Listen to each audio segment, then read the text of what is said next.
দেখো, দুটি সংখ্যার গসাগু ও গুণফল যথাক্রমে 15 এবং 6300। তার সংখ্যা দুটি সম্ভাব্য জোড়ার সংখ্যা কত সেটা বার করতে বলছে।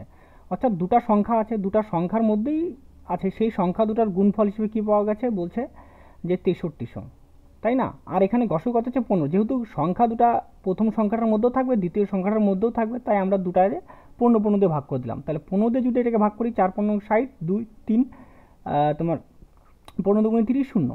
আর 15 দিয়ে এটাকে ভাগ করলে কত হবে? 28। তাহলে কত হচ্ছে? 28, তাই না? তাহলে অর্থাৎ সংখ্যা দুটির গুণফলের যে রূপ যে আছে সেটা কি পাবো আমরা? 28 পাবো, তাই না? 28 মানে এবার কী কী এখানে গুণন আকারে ভাঙতে পারি, সেটা হতে পারে 1 ইন্টু 28, তাই না? তাহলে 4 ইন্টু 7, আর কিছু 2 ইন্টু 14। এদের গসাগু 2, গসাগু 2, তাহলে এটা হবে না। তাহলে এদের গসাগু কত? 1, তাহলে এটা হবে। আর এদের গসাগু কত হচ্ছে? 1, তাহলে এটা আমাদের হবে। তাহলে অর্থাৎ আমরা কয় জোড়া সংখ্যা পেলাম? আমরা সংখ্যা পেয়ে গেলাম 2 জোড়া। তাহলে আমাদের উত্তর অপশন নাম্বার হয়ে যাবে বি।